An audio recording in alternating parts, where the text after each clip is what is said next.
Então vamos lá? Bom, outro dia alguém me fez uma pergunta muito inteligente, né? A pessoa estava me perguntando que carro que ela deveria comprar baseado na renda que ela tinha. Ela me falou, por exemplo, eu ganho 10 mil reais, qual o carro que atende, né, a esse orçamento? Eu fiquei pensando e tentei entender de onde as pessoas tiraram que o salário delas tem uma relação direta com qual veículo elas deveriam comprar. E aí, pesquisando, encontrei na internet diversas fórmulas que diz que você deveria ter 10% do seu patrimônio em um veículo. Daí eu fiquei imaginando, poxa, quem tem muitos milhões aí, daqui a pouco tá tendo que comprar um Bugatti, né? Por obrigação, porque senão você fica defasado, não tem que comprar um Rolls Royce. E uma pessoa, então, que não tem patrimônio, mas que utiliza o carro para trabalhar, ele não deveria ter carro nenhum. Ele tem que vender e começar a pegar ônibus. Daí pensei, essa fórmula não tá muito sensata para mim não, né? Então, a primeira coisa que a gente precisa compreender nesse aspecto do veículo é que um carro tem muito mais a ver com as nossas necessidades individuais do que com o nosso patrimônio em si. Por exemplo, qual é o seu gasto mensal com transporte? Se você for analisar uma família, por exemplo, com 4 membros, se a gente considerar, né, o pai, a mãe ali e 2 filhos, talvez um veículo custe mais barato do que todos os transportes dessa família de Uber ou de Kombi ali, não sei como é que vocês chamam em outras cidades, né? Qual é que é o nome das Kombis?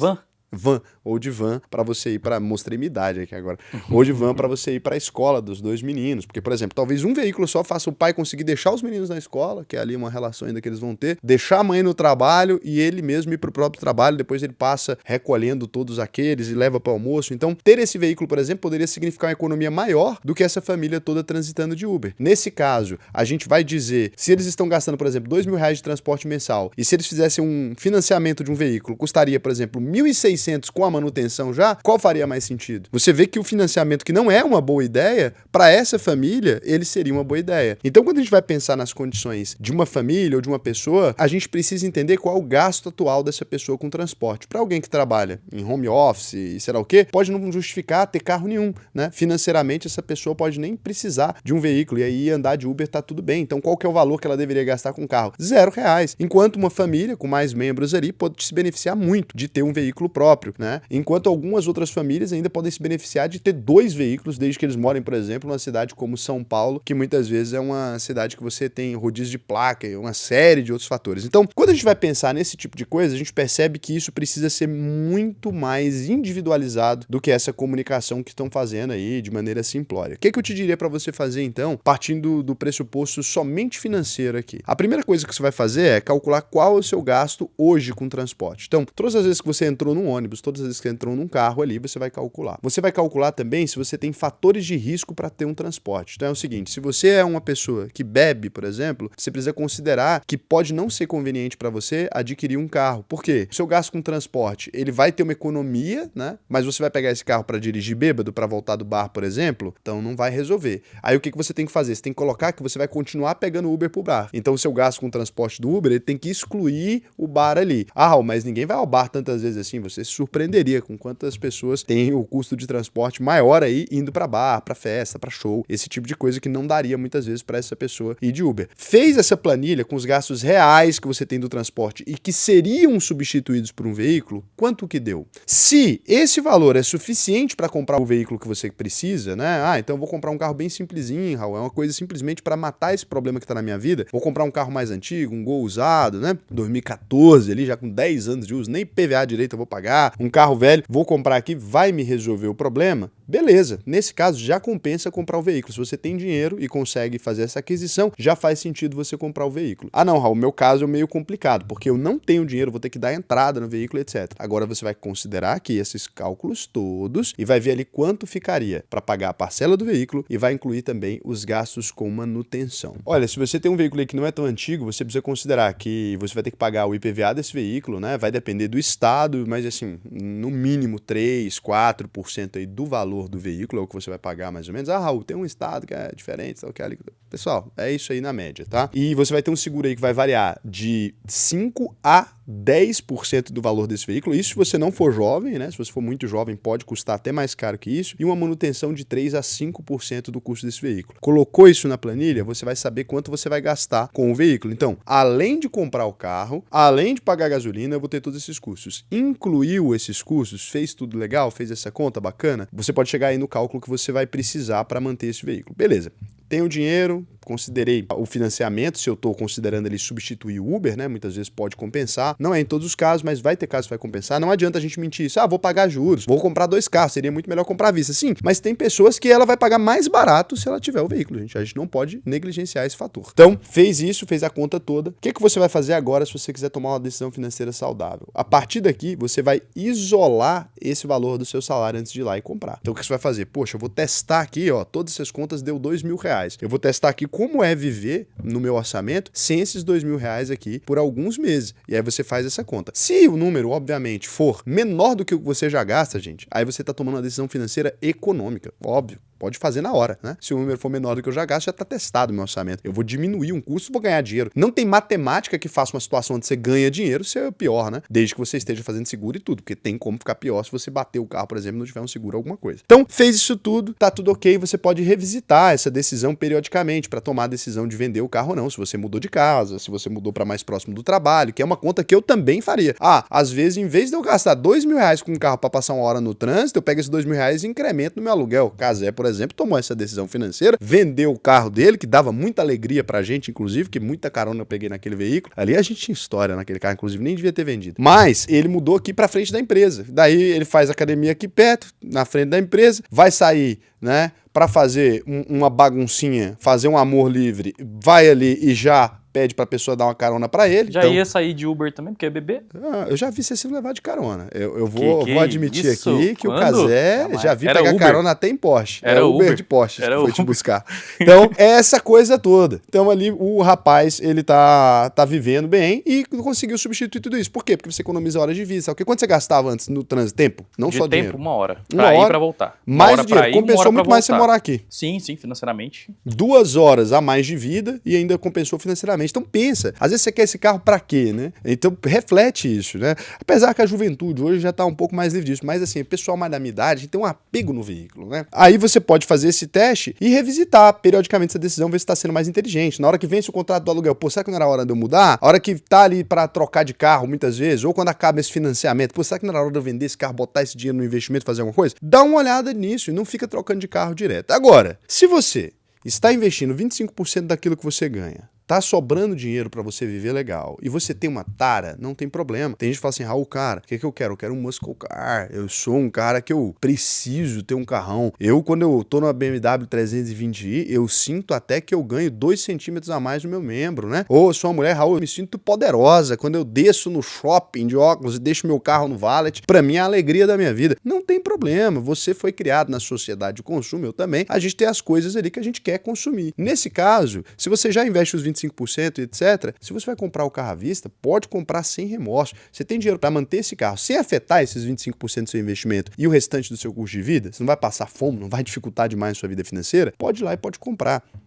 Cada um tem o seu tesão, né? Isso não tem nada a ver. Ninguém veio no mundo aqui para ficar colecionando dinheiro, não. A gente não tá aqui para colocar dinheiro na conta, dinheiro na conta, dinheiro na conta, não. Mais vale um gosto, já dizia a minha avó, do que um caminhão cheio de abóbora. Então você pode aí realizar o seu gosto e pronto. Um gosto do que um caminhão cheio de abóbora. É porque um caminhão cheio de abóbora não serve pra nada, né? A abóbora não é um vegetal favorito de ninguém. Aí vai aparecer na internet todo mundo vai 2.000. Eu amo abóbora. Água de salsicha. Água de salsicha. Mas vale um gosto com água de salsicha. Não, mas o caminhão cheio de abóbora é muito melhor. Mas vale um gosto com um caminhão cheio de abóbora. Então você pode fazer o que você preferir, né? Não fica se lidando com esse, só posso até 10% do meu patrimônio. Só que, gente, você está investindo, bacana, né? Vai lá. Acho que você deveria pensar, né, se esse carro vale essa coisa toda que você está colocando. Acho. E aí eu vou te ensinar a avaliar se você realmente gosta tanto assim desse carro. Como é que funciona a avaliação para ver se eu gosto de carro, que é a avaliação que a gente faz aqui com os clientes da consultoria, né? Normalmente, os clientes que têm mais dinheiro, eles não têm muita noção, não. O cara, às vezes, ele tem 6 milhões de reais e tem um carro que vale 800 mil. E aí, o que eu falo para ele sempre vamos fazer as contas e descobrir se você gosta tanto assim desse veículo ou se, talvez, esse veículo tá te tirando outras experiências. Aí, o que eu falo? Eu chego aqui pro cara e falo, beleza, pega aqui seu carro de 800 mil, né? Na verdade, você pode pegar seu carro de qualquer valor, tá? De 80 mil você pode pegar também. Que hoje em dia, mas bem que hoje em dia 80 mil já não é um carro luxuoso no Brasil, né? Vamos colocar 250 mil, que é um carro que já é meio perdulário, né? Essa pessoa meio ostentador. E aí você pega aqui e considera uma taxa de juros, então, de 8% ao ano e coloca que em 20 anos esse carro teria se transformado, né, em R$1.165.000. né, corrigidos pela inflação, porque hoje eu ganhei uma rentabilidade de 8%. Se eu colocasse aqui a rentabilidade real, hoje em dia tem CDB pagando 14 aí. Então, estaríamos falando de 3.435.000. Gente, 3 milhões de reais, mesmo em juro nominal aqui do jeito que estava, vamos manter só o juro real, né? 1.165.000, em valores atualizados, é um dinheiro suficiente para você conhecer o mundo. É um valor de dinheiro suficiente, sei lá, para você... Poxa, sinceramente, dá para fazer tanta coisa com esse dinheiro para você gastar à toa, né? Se você considerar em 25 anos, 30 anos, aí você vai perceber mais. E aí, se você olhar para esse número aqui e dizer, as experiências que eu tenho com o meu poçante, Raul, nada me tira, né? Esse dinheiro para mim não é dor. Eu coloco aqui 50 mil, por exemplo, que é o meu poçante, e jogo no 30 anos, dá 500 mil, eu falo, caramba, jamais que o meu carro vale apenas isso, né? Ele valeu uma experiência na minha vida muito mais. Nesse caso, meu lindo, você tá com um carro absolutamente correto. Fez a responsabilidade financeira, passou por tudo, analisou a projeção de futuro, ainda assim nada disso te comove. Viva essa experiência, deve gostar demais de carro. E aí, por que eu digo isso para você? Porque eu tenho meu carro velho, eu tenho meu carro antigo ali, legal. Eles não gostam que eu falo carro velho aqui, mas eu tenho os meus carrinhos, eu olho ali pra eles e falo, que coisa bacana. E eu nem ando. Imagina se eu dirigisse, né? Que eu dirijo muito raramente, né? Uma vez a cada 2 semanas, uma semana, eu pego pra dar uma dirigida. Sem nem dirigir, eu já acho que tá valendo a pena só pra olhar pra ele e falar, olha que coisa legal, né? Então, muitas vezes, também a gente não pode ficar julgando o que o outro quer da vida, não. Nem todas as decisões do mundo, elas são financeiras. Porque uma pessoa, né, que tá ali com seus 30 anos, e ela tá com um carro legal, que é uma experiência bacana, e ela vai viver essa experiência por, vamos supor, vou passar 10 anos com esse carro legal e tudo. Quando você tiver 60 anos, eu não conheço ninguém que arrependeu de ter comprado. Os velhos falam com orgulho que ele tinha um Monza, que ele andava no Monza, aquela coisa. Eu nunca vi um velho arrependido de ter gasto esse dinheiro nesse carro. Então, não parece ser uma coisa tão ruim assim, né? Porque as coisas que a gente se arrepende de ter gasto, você vê as pessoas falando, pô, tanto dinheiro que eu gastei em bebida, tanto dinheiro que eu gastei em sei lá o quê. Normalmente, quando chega na idade mais velha, a gente começa a se julgar. E os velhos, eles são saudosistas com o veículo deles. Eles sempre falam assim, pô, aquele meu Chevette 85, aquilo ali, aquela carta... Meu cadete. Meu cadete conversível, né? Às vezes é isso, esse momento que você tá vivendo, sair com seus amigos, né? Levar uma gatinha para ir no shopping, ou um gatinho, se você é uma moça que é apaixonada nos motores, hoje em dia a gente tem muito. Então isso aí tudo conta pra sua vida. Se você gostou dessa metodologia, né? De entender as coisas, não sob a perspectiva totalmente do dinheiro, mas sob a perspectiva realista com a vida, você pode também gostar muito de entrar para a maior escola de investimentos do Brasil,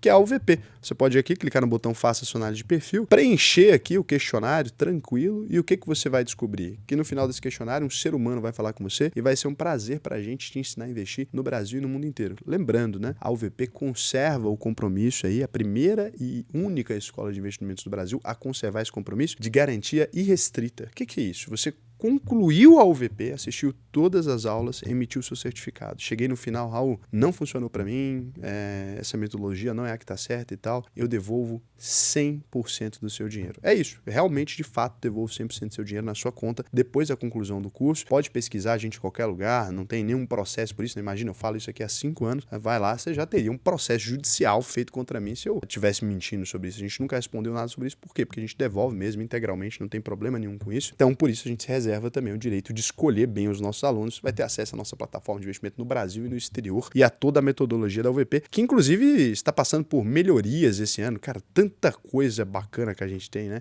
Então, é isso. E agora eu vou verificar aqui se não tem nenhuma pergunta que vocês me fizeram nos últimos vídeos. E tem uma questão, né? Às vezes, se vocês fazem alguma pergunta relacionada ao vídeo específico que eu tô falando aqui. E aí, nesse caso, eu vou colocar sempre o vídeo qual eu tô respondendo, porque você pode ir lá ver o vídeo para não ficar sem sentido no futuro, né? Quem me chamou a atenção para isso foi aqui o Ricardelas, que é o nosso principal crítico. Você pensa que você é um hater? Eu tenho um hater contratado aqui. Tudo que eu faço, o Ricardelas reclama. Põe aqui a cara do Ricardelas e as 50 maiores reclamações dele aí da semana. Não dá, não cabe.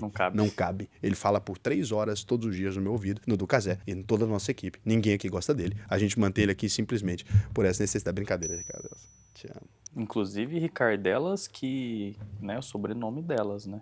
Ricardo Delas. Muita gente pensa que aí é Ricardelas por outra razão, é Ricardo Delas com 2 L, família aí 400ona brasileira. Então agora a gente vem aqui, o JQS Rod 2901 pergunta: sou advogado, recém-formado e tenho medo de como as IAs vão interferir no mercado de trabalho e financeiro. Crê que elas serão desastrosas ao ponto de se criar aquela renda universal e acabar com os empregos em massa? Responde essa porque até deixo de estudar e me aperfeiçoar no direito por essa questão.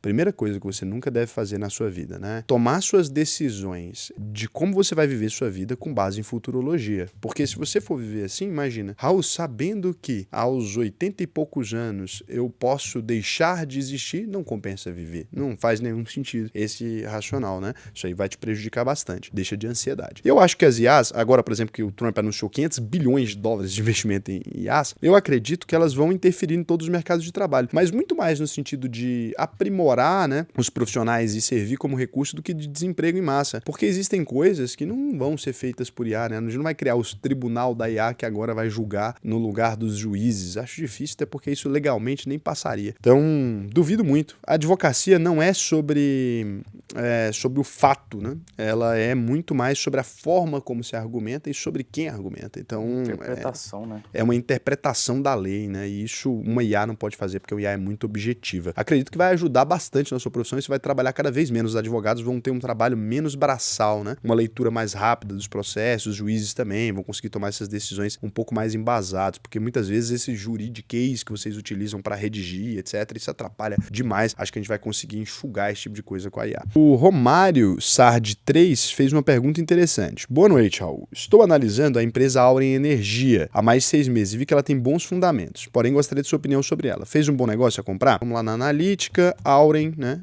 A Auren aqui é uma empresa famosa, Auren Energia. A gente dá uma checada. Quando você se refere aos fundamentos, pode estar falando dos preços aqui, realmente o PVP está baixo, o PL está interessante. Vamos dar uma olhada no histórico dela. Olha, a dívida líquida da empresa pelo EBITDA é maior do que 3 nos últimos 5 anos, empresa endividada. Ela não tem lucros consistentes em todos os anos e tem um histórico bem baixo dentro da Bolsa de Valores. Quais fundamentos você avaliou nela que são extremamente interessantes? É uma empresa de crescimento, né? Uma empresa que não é uma large cap, etc. Eu não diria para você que os fundamentos dessa empresa são uma coisa fascinante, não. Então, eu pensaria um pouquinho melhor sobre isso, tá?